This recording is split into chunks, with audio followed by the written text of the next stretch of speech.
Hello everyone, welcome to Sonam classes. आज जो है हम ड्यूल स्पेस का टॉपिक करेंगे।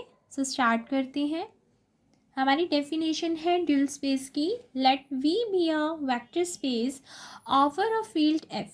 सबसे पहले हमें क्या गिवन मिला है? एक वेक्टर स्पेस गिवन मिला है जो कि किस फील्ड के ऊपर है? एफ फील्ड के ऊपर। ठीक है। Then the set V star, just for a notation, V के ऊपर हमने क्या डाल दिया? स्टार। ये वी स्टार नोटेशन किसके लिए यूज हुई है? कहते हैं वी के ऊपर सभी जो फंक्शनल्स हैं, वी पर जितने भी फंक्शनल्स बन रहे हैं वो सभी फंक्शनल्स का जो सेट है वो कौन है?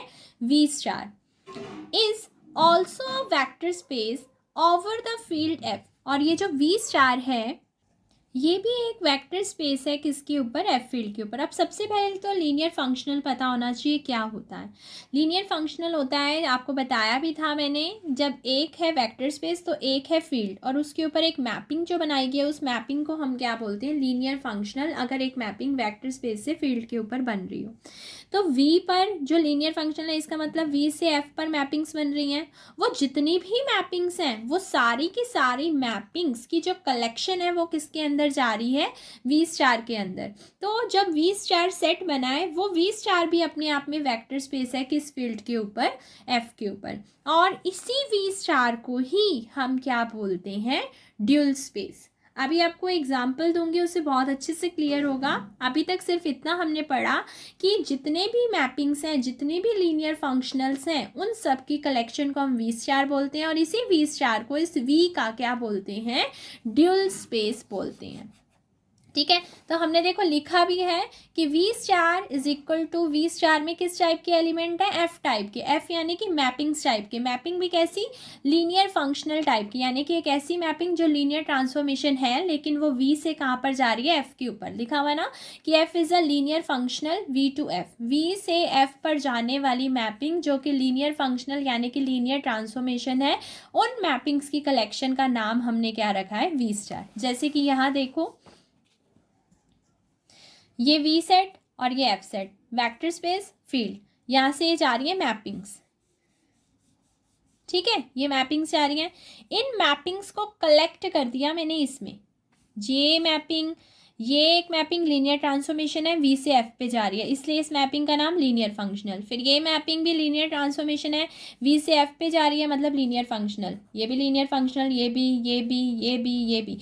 इन सबको कलेक्ट कर लिया, जितनी भी वी से एफ पर लीनियर ट्रांसफॉर्मेशंस बन रही थी, वी से एफ पर, क्योंकि वी से एफ पर जा रही है तो लीनियर ट्रांसफॉर्मेशन का नाम क्या है? लीनियर फंक्शनल है। तो इन सारी मैपिंग्स को कलेक्ट कर लिया और कलेक्ट करके इन्हें एक बॉक्स में डाल दिया। उस बॉक्स का नाम हमने क्या रख दिया? V star. देखो नीचे लिखा भी है हमने कि V star is the collection of all linear functional from V to F. ठीक है। आपको एक एग्जाम्पल देती हूँ, आपको अच्छे से क्लियर होगा। मैंने क्या किया? एक वेक्टर स्पेस ले लिया वी। ठीक है, और ये ले लिया हमने फील्ड का सेट। ओके। मैंने कहा कि इस V से F पर जाने वाली जितनी भी मैपिंग है ना, मैं वो आपको सारी बना के दे रही हूँ जो लीनियर ट्रांसफॉर्मेशन है। तो मैंने बना दी। मैंने कहा F1 एक मैपिंग है V से F पर, F2 एक मैपिंग है V से F पर, ये सारी F3, F4, F5, F6, F7, मैंने कहा ये सारी की सारी मैपिंग्स हैं जो कि लीनियर ट्रांसफॉर्मेशन है। और क्योंकि ये वेक्टर स्पेस से फील्ड पर जा रही हैं तो ये सारी लीनियर ट्रांसफॉर्मेशन क्या बन गई? Linear functional. तो अकॉर्डिंग टू दिस मैंने ये कहा कि ये जो F1 है ये भी लीनियर फंक्शनल है, F2 भी लीनियर फंक्शनल है, F3 भी, F4 भी, F5 भी, F6 भी, F7 भी। तो लिख दिया। देखो लिख दिया ना मैंने कि वी से एफ पर F1 है वो linear functional, F2 linear functional, F3 linear functional, F4 linear functional, F5 linear functional, F6 linear functional, F7 linear functional. अब मैंने उससे पूछा क्या और कोई मैपिंग है आपकी वी से एफ पर जो लीनियर ट्रांसफॉर्मेशन है? उसने कहा नहीं। तो कितनी हुई? 7। अब इन 7 की 7 मैपिंग को मैंने एक बॉक्स में बंद कर दिया। ये देखो, एक कर्ली ब्रैकेट में बंद कर दिया। अब ये सारी क्या है? ये सारी है मैपिंग्स की कलेक्शन। कौन सी मैपिंग की कलेक्शंस? जो लीनियर फंक्शनल है। तो ये सारी की सारी किस में चली गई? वी स्टार में। तो ये वी स्टार हमारे इस वी का क्या हो गया? Dual space. तो अब क्लियर हुआ ड्यूल स्पेस के अंदर क्या है? मैपिंग्स है। वो भी कैसी मैपिंग, जो कि लीनियर फंक्शनल है। लीनियर फंक्शनल आपको पता है क्यों है, क्योंकि वेक्टर स्पेस से फील्ड पर जा रही हैं, ठीक है। तो collection of all linear functionals from V to F. तभी मैंने उससे ये पूछा कि क्या और कोई तो नहीं है, क्योंकि उसने क्या बोला था कि वी स्टार के अंदर सारी जाएंगी जितनी भी लीनियर फंक्शनल है, तो उसने कहा कि नहीं बस ये 7 ही हैं। तब हमने जाकर उसे एक बॉक्स में डाला है। अगर मान लो मैं अभी यहीं तक थी और उसने कहा F4, बस उसे कहा अभी यही दिया, मैंने उससे पूछा और है, कहता हाँ है। तो अगर कह रहा है ना है, तब तक मैं इसे एक बॉक्स में बंद करके इसका नाम नहीं रखूंगी, मैं पहले इसको और दूंगी। तो मैंने इसको जितनी थी पहले सारी दी, फिर सारी को एक कलेक्शन यानी कि एक बॉक्स में डाला, फिर उसका नाम मैंने वी स्टार रखा। तो इस वी स्टार, ये जो मैपिंग्स की कलेक्शन है, लीनियर फंक्शनल की कलेक्शन है, सारी लीनियर फंक्शनल की कलेक्शन है, तो इसका नाम मैंने क्या रख दिया, ड्यूल स्पेस। क्लियर होगी ड्यूल स्पेस की definition. All linear functionals from V to F, जितनी भी, उनको कलेक्ट करो एंड देन उस कलेक्शन का नाम वी स्टार रखो, उसे हम क्या बोलेंगे, वी का ड्यूल स्पेस। अब इस वी स्टार की कई नोटेशन ऐसे भी ले लेते हैं, ठीक है, कई नोटेशन ऐसे भी ले लेते हैं। तो जस्ट एज अ नोटेशन, तो वी स्टार ऐसे भी ले सकते हो, ऐसे भी ले सकते हो, that is a dual space, that is a dual space. मतलब एक तरह से बस उसकी डेफिनेशन क्लियर होनी चाहिए उसे कि collection of all linear functional from V to F is a dual space of a V. Dual space को कई नाम से भी जाना जाता है, कंजुगेट स्पेस भी बोलते हैं इसे, एल्जेब्रिक ड्यूल भी बोलते हैं, एल्जेब्रिक कंजुगेट भी बोलते हैं। तो आ सकता है एमसीक्यूज में भी आ सकता है कि dual space is also called as. तो ऑप्शंस दे दिए जाएंगे, तो आपको पता होना चाहिए ड्यूल स्पेस कंजुगेट स्पेस भी होता है, ड्यूल स्पेस एल्जेब्रिक ड्यूल भी होता है, ड्यूल स्पेस एल्जेब्रिक कंजुगेट भी होता है। ओके, कुछ रिजल्ट्स हैं ड्यूल स्पेस के, इम्पॉर्टेंट रिजल्ट हैं जो आपके एमसीक्यू में भी काम करेंगे। देखो क्या है, कहते हैं कि अगर आपका वेक्टर स्पेस, जैसे कि वेक्टर स्पेस का नाम क्या है, वी, और वो किस फील्ड के ऊपर है, एफ फील्ड के ऊपर है, ठीक है। तो कह रहा है कि ये वेक्टर स्पेस की कोई ना कोई डायमेंशन होगी। कहता है यस, उसकी डायमेंशन उसने क्या ले ली, उसकी डायमेंशन उसने ले ली कि एन डायमेंशन का है। ओके, इसका मतलब ये हो गया कि वी की जो डायमेंशन है वो कितनी है, एन। तो एन डायमेंशनल का वेक्टर स्पेस हो गया। कहते हैं अगर आपके वेक्टर स्पेस की डायमेंशन एन है और अब आपसे कोई कहे कि आप अपने वेक्टर स्पेस का ड्यूल स्पेस बनाओ, तो कहते हैं बना लिया। वो ड्यूल स्पेस हमने क्या बनाया, वी स्टार। तो कहते हैं अगर आपके वेक्टर स्पेस की डायमेंशन एन है तो आपके उसके ड्यूल स्पेस की डायमेंशन भी कितनी होगी, एन होगी। तो क्वेश्चन पूछा जा सकता है, मान लो मैं आपको ये कहूँ कि वेक्टर स्पेस जो है 7 डायमेंशन का है। ओके, अब मैंने कहा कि what is the dimension of its dual space, तो आप कहोगे yes it is also 7, because we know that the result, the dual space v star of a n dimensional vector space is also a n dimensional, that is अगर dimension भी n है तो dimension v star भी कितनी होगी, n। अगर dimension भी 3 है तो डायमेंशन v स्टार भी कितनी होगी, 3, क्योंकि हमारी v स्टार ड्यूल स्पेस की डायमेंशन उतनी ही होती है जितनी कि उसकी वेक्टर स्पेस की होती है। तो बहुत अच्छा रिजल्ट है, एमसीक्यूज में आ सकता है, ठीक है। अगला रिजल्ट देखो, कहते हैं अगर V एक n डायमेंशनल वेक्टर स्पेस है over F, then V is isomorphic to its dual space. बहुत अच्छा रिजल्ट है। सबसे पहले तो इस रिजल्ट पर काम करने से पहले मैं आपको एक चीज़ बता दूं, अगर दो स्पेस की डायमेंशन सेम हो, अगर कोई दो स्पेस हैं तो वेक्टर स्पेस है और उनकी डायमेंशन कोई कहता है सेम है, तो ये बात ध्यान रखना वो हमेशा आपस में क्या होती है, आइसोमॉर्फिक। मान लो मैं आपको कहूँ कि एक V है और एक W है और V की डायमेंशन W की डायमेंशन के बराबर है, तो आप कह सकते हो कि V is isomorphic to W। Okay, ये चीज़ समझ आ गई। अब ध्यान से सुनो, अभी डायमेंशन भी हमारी डायमेंशन वी स्टार के इक्वल थी, अभी हमने ऊपर फर्स्ट रिजल्ट में पढ़ा। तो अभी मैंने आपको ये भी बताया कि जब किसी दो की डायमेंशन सेम होती है तो आइसोमॉर्फिक होते हैं। तो जब डायमेंशन वी स्टार के इक्वल है तो वी स्टार के आइसोमॉर्फिक होगा ही होगा। तो हम ये कह सकते हैं, ये रिजल्ट कह सकते हैं, अगर वी एन डायमेंशनल का है, देखो फाइनाइट डायमेंशनल का होना चाहिए, मेन बात ये है। वी अगर एन डायमेंशनल का है तो वी जो है अपने वी स्टार अपने ड्यूल स्पेस के साथ आइसोमॉर्फिक होगा। This is the symbol of isomorphic. Okay, third result क्या कहता है कि अगर वी फाइनाइट एन डायमेंशनल का है, मतलब एक तो सबसे पहले फाइनाइट होनी चाहिए डायमेंशन, तो V हमारा फाइनाइट एंड डायमेंशन का है, इसका मतलब सबसे पहले वो हमारा वेक्टर स्पेस फाइनाइट डायमेंशन का होना चाहिए। वो फाइनाइट डायमेंशन मान लो हमने मान ली n है। तो क्या कह रहा है, कहते हैं कि अगर हम V स्टार से मैपिंग लें, अब V स्टार तो आपको पता है ना ड्यूल स्पेस है। ड्यूल स्पेस क्या है, जितनी भी लीनियर फंक्शनल्स हैं उनकी कलेक्शन। कहते हैं अगर हम हर एक लीनियर फंक्शनल उठाएं और उसको V एलिमेंट पर चेक करें और वो आंसर अगर क्या आ रहा हो, 0 आ रहा हो। अगर मान लो मैं आपको ये कहती हूँ कि V स्टार के अंदर 5 लीनियर फंक्शनल है, F1, F2, F3, F4 और F5। तो F1 आया, V पर लगा 0 दिया, F2 ने भी V पर लगकर 0 दिया, F3 ने भी V पर लगकर 0 दिया, F4 ने भी V पर लगकर 0 दिया, F5 ने भी V पर लगकर 0 दिया। तो इसका मतलब अगर सारी मैपिंग, सारे लीनियर फंक्शनल किसी पर्टिकुलर एलिमेंट पर लगकर आंसर 0 दे रहे हैं तो फिर वो पर्टिकुलर एलिमेंट 0 ही होगा। समझ आई, रिजल्ट समझ आया। अगर कोई आपका स्पेस फाइनाइट डायमेंशन का है, अब जैसे उन्होंने कहा n डायमेंशन का है, इसका मतलब हमारे पास जब V स्टार में जितनी भी मैपिंग्स होंगी वो जब वो एक पर्टिकुलर एलिमेंट पर लगकर आंसर 0 दे रही होंगी तो वो पर्टिकुलर एलिमेंट और कुछ नहीं बल्कि क्या होगा, 0 ही होगा। कब, जब सारे लीनियर फंक्शनल इस पर्टिकुलर एलिमेंट पर 0 दे रहे होंगे तब। ठीक है, तभी आंसर क्या होगा, 0। क्रोनेकल डेल्टा, हम इस डेल्टा के बारे में पढ़ेंगे। हम जो क्वेश्चन करेंगे जब हमें ड्यूल बेसिस निकालना होता है तो उसमें ये डेल्टा यूज़ होगा। तो आपको पता होना चाहिए इसका रिज़ल्ट क्या है। तो एक बार पढ़ लेते हैं एंड देन हम अपना इससे रिलेटेड एक क्वेश्चन करेंगे ड्यूल बेसिस निकालने का। देखो क्या है, क्रोनेकल डेल्टा क्या कह रहा है, हमारे पास एक लीनियर फंक्शनल है।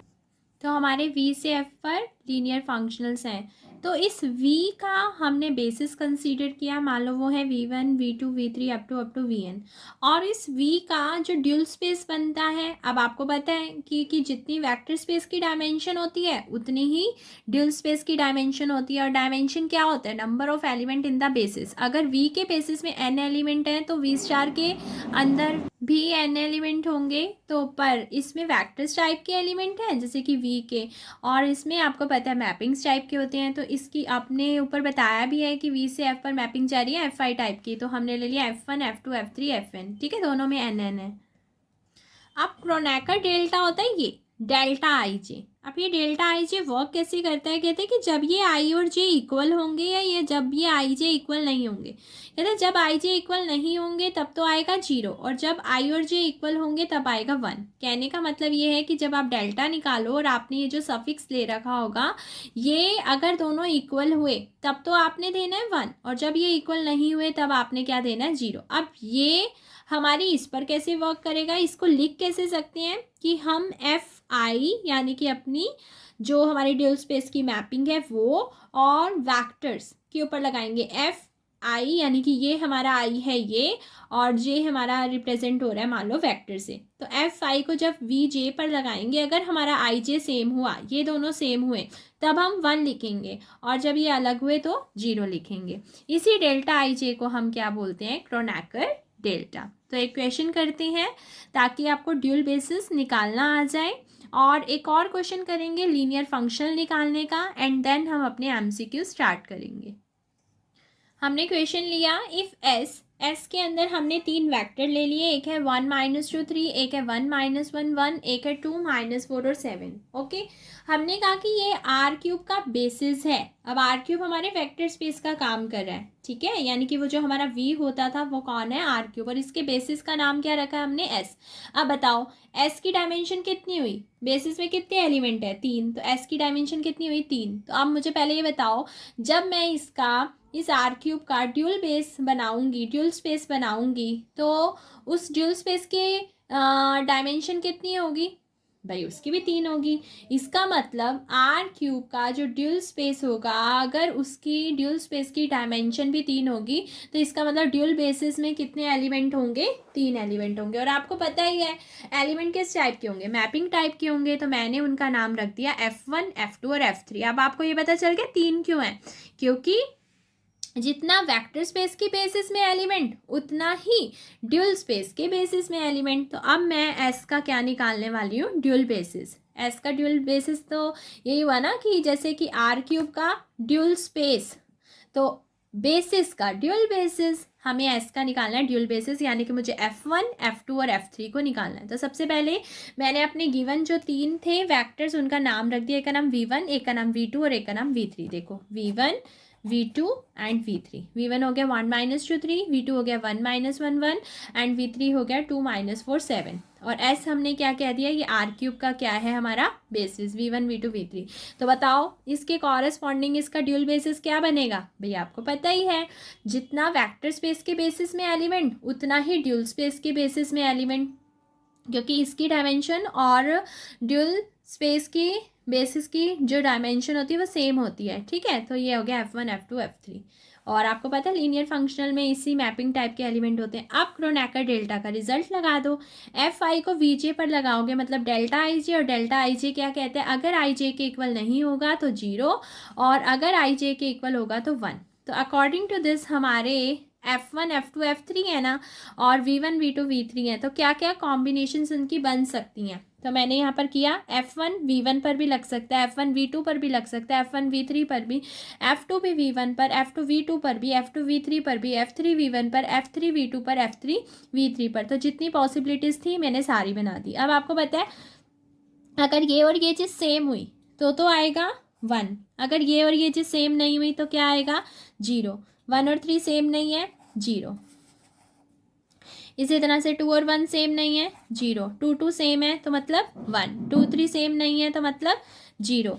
3 1 सेम नहीं है तो मतलब 0। 3 2 सेम नहीं है तो मतलब 0। 3 3 सेम है तो मतलब 1। तो मैंने ये सारे रिजल्ट्स बनाकर रख लिए कि F1 को V1 पर लगा रहे हैं तो 1 आ रहा है, V2 पर लगा रहे हैं तो 0 आ रहा है, V3 पर लगा रहे हैं तो 0। तो क्रोनेकर डेल्टा यूज़ हो गया ना, कि जब हमारे सफिक्स सेम थे तो 1 आया, जब सफिक्स सेम नहीं थे तो 0 आया। अब आगे कंटिन्यू करते हैं। अब आपने F1 निकालना है तो F1 पहले लेट तो करो। तो मैंने क्या किया, अब F1 को लेट करना है। अब आप कहोगे कि कैसे लेट करना है, आपको ये पता है ना कि जो मैपिंग है F1 एक मैपिंग है, और मैपिंग कहाँ से कहाँ पर लगती है आपको पता है, वेक्टर स्पेस से फील्ड पर। तो वेक्टर स्पेस का नाम आपका क्या है R³, फील्ड का नाम तो चलो F रख दिया। मैं पहले उठा रही, वैसे तो 3 मैपिंग है F1 F2 F3, मैंने पहले उठाई F1 मैपिंग। अब बताना F1 मैपिंग किसके एलिमेंट पर लगेगी, R³ के। R³ के एलिमेंट किस टाइप के होंगे, 3 टप्पल टाइप के। तो आर्बिट्रेरी एलिमेंट क्या ले लिया मैंने, X Y और Z। तो मैंने F1 को किस पर लगाया, X Y Z पर। तो आंसर किस में आएगा, इसमें आएगा। तो मैंने F1 जब X Y Z पर लगाया तो लेट कर लिया, इसका आंसर एक टोटल वैल्यू बनेगी ना, तो मैंने लेट कर लिया कि A1X प्लस में A2Y प्लस में A3Z, खुद से पॉज कर लिया। ठीक है, अब आपने अभी अभी 3 पॉसिबिलिटीज़ बनाई थी F1 पर, कि F1 को V1 पर लगाओगे तो 1 आएगा, V2 पर लगाओगे तो 0 आएगा, V3 पर लगाओगे तो 0 आएगा। F1 को अगर V1 पर लगाना है, V1 का क्या नेम था 1 - 2 3, तो इसका मतलब F1 को 1 - 2 3 पर लगाऊंगी तो 1 आएगा।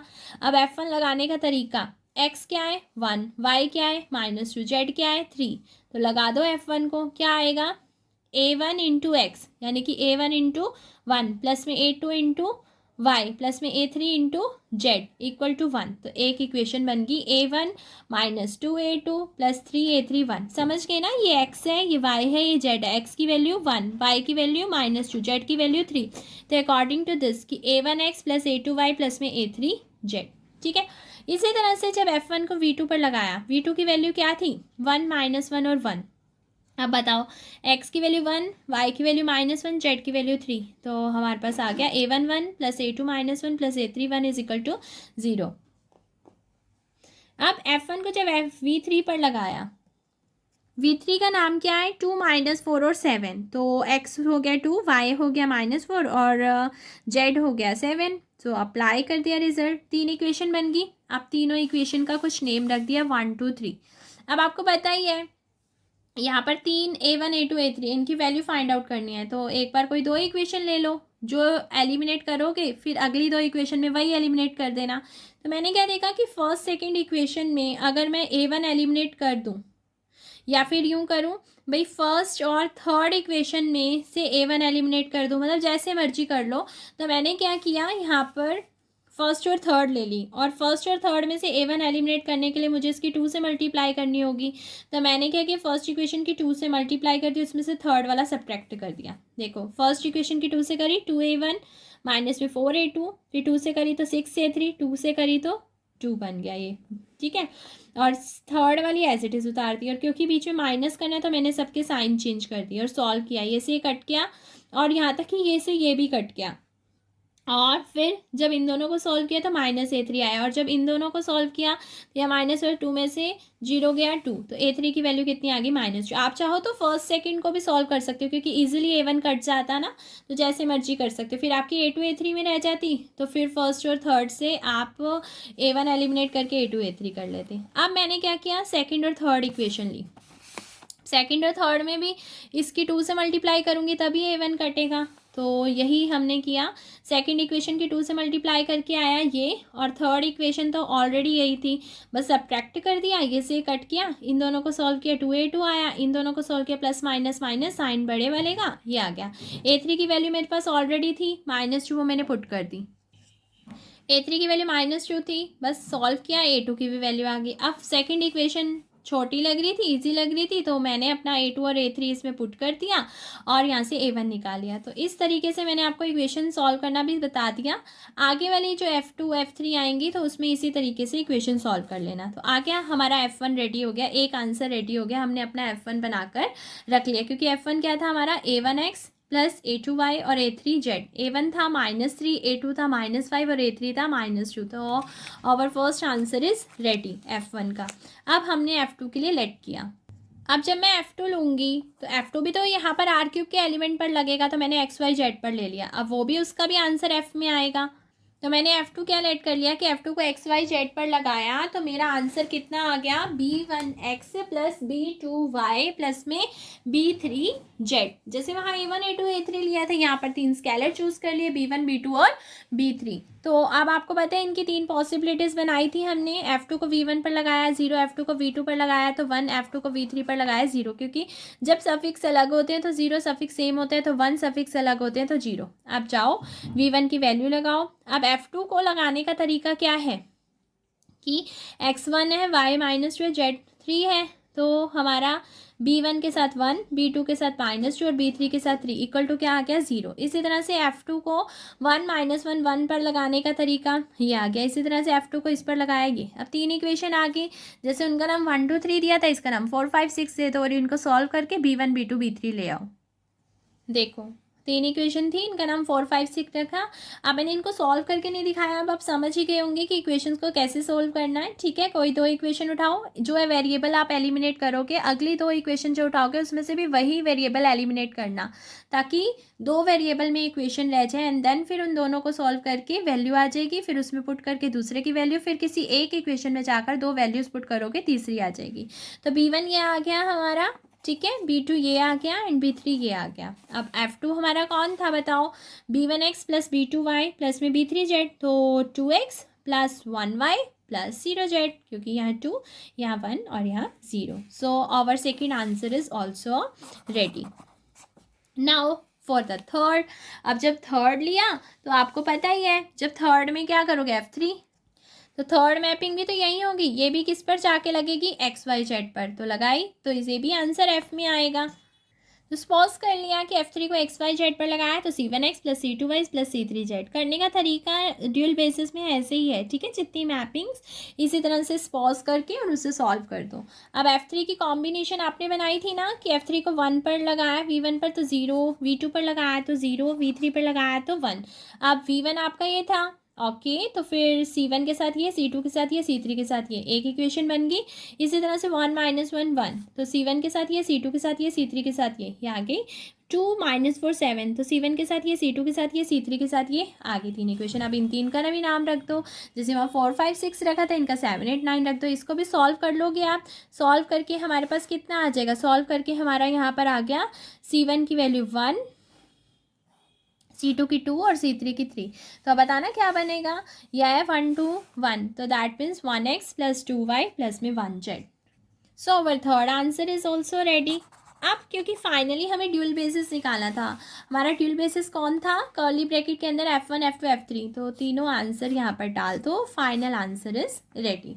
तो ये आपका पूरा तरीका था ड्यूल बेसिस निकालने का। ठीक है, तो आप बस ये देख लिया करो, आपके वेक्टर स्पेस के बेसिस में जितने एलिमेंट हैं आप अपने ड्यूल बेसिस में उतनी ही मैपिंग्स डाल दिया करो, और फिर पॉसिबिलिटीज़ बनाकर, इक्वेशंस बनाकर उनको सॉल्व करके उनका आंसर फाइंड आउट कर लेना। अब एक और तरीके का इसमें इक्वेशन आता है, एक वो भी करवा देती हूँ। देखो क्या है, let F be a linear functional on R square, F की वैल्यू इस पर भी दे रखी है और इस पर भी दे रखी है, तो इन दोनों के अकॉर्डिंग आपको फाइनली एफ एक्स वाई निकालना है। मतलब आपको दो की वैल्यू दे रखी है और आपको यही वाला एफ फाइंड करना है कि अगर ये दो वैल्यूज़ आपको दे रखी है तो बताओ हर एक एक्स वाई के लिए एफ एक्स वाई क्या होगा। बहुत ही सिंपल छोटा सा क्वेश्चन है, ये आपके एमसीक्यूज में आ सकता है। ठीक है, तो यहाँ तो एक ही एफ एक्स वाई निकालना है, तो आप सिंपल सा लेट कर सकते हो एफ एक्स वाई। तो मैंने देखा कि भाई ये तो 2 टप्पल में है, तो सिंपल सी बात है, 2 ही स्केलर चाहिए। जैसे हम ऊपर देख रहे थे ना कि 3 टप्पल में था एक्स वाई जेड, तो हमने 3 स्केलर चूज़ किए थे, यहाँ मैंने 2 ही ले लिए। ठीक है,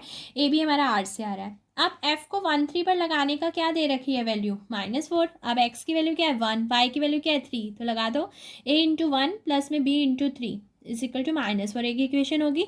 इसी तरह से जब f को 2 1 पर लगाया, तो f को 2 1 पर लगाया तो x की वैल्यू क्या होगी 2 एंड y की वैल्यू 1, तो क्या बन गया a इंटू 2 प्लस में b into 1। This is over second equation. अब फर्स्ट और सेकेंड इक्वेशन दोनों ही 2 वेरिएबल में a और b में, तो सॉल्व कर लिया। 2 इक्वेशंस थी, सॉल्व करने के लिए मैंने क्या किया, यहाँ पर ए को एलिमिनेट करना चाहा, तो ए को एलिमिनेट करना है तो इसकी 2 से मल्टीप्लाई करी, तो फर्स्ट इक्वेशन की 2 से मल्टीप्लाई करके सेकंड इक्वेशन में सब्ट्रैक्ट कर दिया, तो 2 से करा 2a प्लस 6b माइनस में 8। Third second equation as it is उतारी, सारे साइन चेंज कर दिए क्योंकि सब्ट्रैक्ट करना है, ये कट गया, 6b में से b गया 5b, -8 और -7 -15, तो b की वैल्यू यहाँ से मेरी कितनी आ गई -3। अब b की वैल्यू किसी एक इक्वेशन में पुट कर दो, तो मैंने अपनी फर्स्ट इक्वेशन उठाई और उसके अंदर मैंने अपना क्या पुट कर दिया b कितना आ गया -3, और यहाँ कितना हो गया -9, a -9 is equal to -4, a की वैल्यू क्या आ गई -9 उधर जाके +9 बन गया, कितना आ गया 5। ठीक है, तो a भी पता चल गया, b भी, और फाइनली हमारा एफ एक्स वाई हमने क्या लेट कर रखा था a x plus B Y, तो a की वैल्यू पुट करी है ना, और b की वैल्यू पुट करी, क्योंकि यहाँ पर जो हमारा a भी था वो रियल नंबर से बिलोंग कर रहा था, और रियल नंबर हमारा a5 आया, b -3, तो this is our final answer for all X Y, क्योंकि एक्स वाई आर्बिट्रेरी था। ओके, ये एमसीक्यूज में आ जाता है। ठीक है, अब ड्यूल बेसिस से रिलेटेड हम एमसीक्यूज करते हैं, बहुत ही सिंपल से हैं। देखो हमने जो रिजल्ट पढ़े थे वो हमें अच्छे से मालूम होने चाहिए। पहला रिजल्ट देखो क्या लगा हुआ है, एमसीक्यू पढ़ते हैं। वी एक n डायमेंशनल का वेक्टर स्पेस है over the field F, the dimension of the dual space of V. हाँ जी, आपको बताया था रिजल्ट नंबर 1, जितनी v की डायमेंशन उतनी उसके ड्यूल स्पेस की डायमेंशन। तो अगर v की डायमेंशन n है तो बताना v स्टार यानी कि v के ड्यूल स्पेस की डायमेंशन कितनी हुई, बताओ इनमें से कौन सा ऑप्शन करेक्ट है, ए, तो आंसर कितना हो गया ए। रीजन भी लिख रखा है, we know that dimension of V is equal to V star, dimension of V star, तो डायमेंशन वी अगर एन है तो देयरफॉर डायमेंशन वी स्टार भी कितना हो जाएगा N. So our next question is, अब नेक्स्ट क्वेश्चन मैंने वही वाला ही चूज़ कर लिया जो अभी सोल्व करवाया था, ताकि आपको पता चल जाए कि इस तरीके से एमसीक्यू बन सकता है। एफ एक लीनियर फंक्शनल है आर स्क्वायर पर, कि F1 3 करे तो -4 आ रहा है, F2 1 करे तो 7 आ रहा है, और एफ एक्स वाई बताओ। अभी जस्ट निकाला है ना, इसका आंसर मैं आपको बताती हूँ। इसका आंसर मेरा सॉल्व करने पर आया था, आंसर आया था हमारा 5x - 3y। तो 5x - 3y किस ऑप्शन पर है, सी पर, तो आंसर कितना हो गया हमारा सी।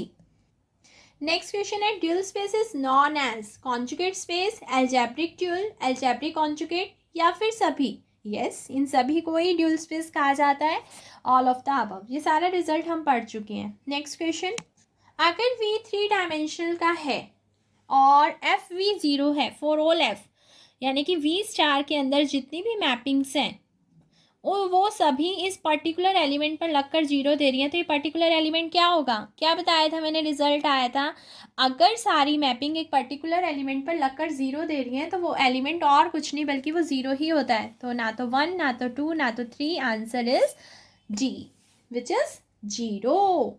ठीक है, our next question is V अगर एन डायमेंशन का वेक्टर स्पेस है एफ फील्ड के ऊपर then which statement is true. Our first statement is V is isomorphic to its dual space. Dimension V is V star, both और none. भाई ये भी ठीक है, ये भी ठीक है, तो इसका मतलब दोनों, क्योंकि हमने रिजल्ट पढ़ा था जितनी वी की डायमेंशन होती है उतनी वी स्टार की, और जब किसी दो की डायमेंशन इक्वल होती है तो वो सेट उस किसी दूसरे सेट के आइसोमॉर्फिक होता है. तो both statement true, that's why our answer is C. एक छोटा सा टॉपिक इसमें और है, बाईड्यूल. नाम से क्लियर है, बाईड्यूल, ड्यूल का ड्यूल यानी कि डबल ड्यूल. एक वेक्टर स्पेस का डबल ड्यूल क्या होता है भाई, आप वैसे तो समझ ही रहे हो. अगर एक वेक्टर स्पेस का ड्यूल होता है वी स्टार, तो वी स्टार का दोबारा से ड्यूल ले लो, क्योंकि आपने जब डेफिनेशन पढ़ी थी ड्यूल स्पेस की, तो हमने जब पढ़ा था ना वी स्टार, तो उससे एक लाइन लिखी थी कि वी स्टार अपने आप में वेक्टर स्पेस होता है. तो जब वी स्टार अपने आप में वेक्टर स्पेस है तो फिर वी स्टार का भी तो ड्यूल स्पेस निकल सकता है ना. तो ड्यूल का दोबारा से ड्यूल क्या होता है, बाई ड्यूल. क्या होता है, डबल ड्यूल. क्या होता है, सेकंड ड्यूल. तो ये एक तरह से हमारे ड्यूल के ड्यूल का नाम क्या क्या हो गया, double, bi dual and second. तो यही देखो, यही लिखा हुआ है, the dual space of a V star. V star हमारा कौन होता है, ड्यूल स्पेस ऑफ वी. तो एक तरह से अगर मैं इसको रीड करूं, the dual space of the V के ड्यूल स्पेस का ड्यूल स्पेस को हम क्या बोलते हैं, डबल ड्यूल, बाई ड्यूल और सेकंड ड्यूल. ये एक तरह से हमारे वी के ड्यूल स्पेस का ही सेकंड ड्यूल होता है. इट इज़ डिनोटेड बाय, जैसे ये था वी का ड्यूल, तो वी स्टार का दोबारा से स्टार कर दिया, वी डबल स्टार कर दिया. समझ गए ना. और इनके नाम पता चल गए ना आपको, by dual, double dual and second dual. अब रिजल्ट, अब आप खुद सोचो, अगर वी का जो डायमेंशन थी वही उसके ड्यूल स्पेस की डायमेंशन थी. अब वी स्टार भी तो एक वेक्टर स्पेस है, जो वी स्टार की डायमेंशन वही उसके ड्यूल की डायमेंशन. तो एक तरह से देखा जाए तो वी की डायमेंशन बराबर में वी स्टार की डायमेंशन, वी स्टार की डायमेंशन बराबर में वी डबल स्टार की डायमेंशन. इसी तरह से जितने भी स्टार लगाते जाओगे दोबारा दोबारा ड्यूल, तो वो आपस में इक्वल, यानी कि वी अगर एक लेकिन फाइनाइट डायमेंशन का है तो रिजल्ट है. तो dimension of V is equal to dimension of V star is equal to dimension of V double star, तीनों ही इक्वल होती हैं. अब एमसीक्यू देखो क्या है इससे related, dual space of V star is called, भाई बाई ड्यूल भी कहते हैं, सेकंड ड्यूल भी कहते हैं, डबल ड्यूल भी कहते हैं. तो आंसर इज ऑल. बहुत ही सिंपल सा और बहुत ही अच्छा सा क्वेश्चन है. देखो क्या है, if V is a 4 dimensional then dimension of V double star. अभी तो पढ़ा कि वी की डायमेंशन, वी स्टार की डायमेंशन, वी डबल स्टार की डायमेंशन सेम होती है. अगर वी की डायमेंशन 4 है तो वी डबल स्टार की डायमेंशन भी क्या हो जाएगी, 4 ही हो जाएगी. नेक्स्ट देखो, which of the following statement is true अगर वी फाइनाइट डायमेंशन का है तो. अरे बहुत ही सिंपल सा है ये तो, ये तीनों ही क्या होते हैं, equal. So answer is C. तो हमारे ड्यूल स्पेस का टॉपिक भी यहीं फिनिश होता है. आपको वीडियो अच्छी लगी हो तो लाइक ज़रूर करना, और आप कमेंट सेक्शन में ज़रूर बताना कि आपको कैसा लगा. बाय.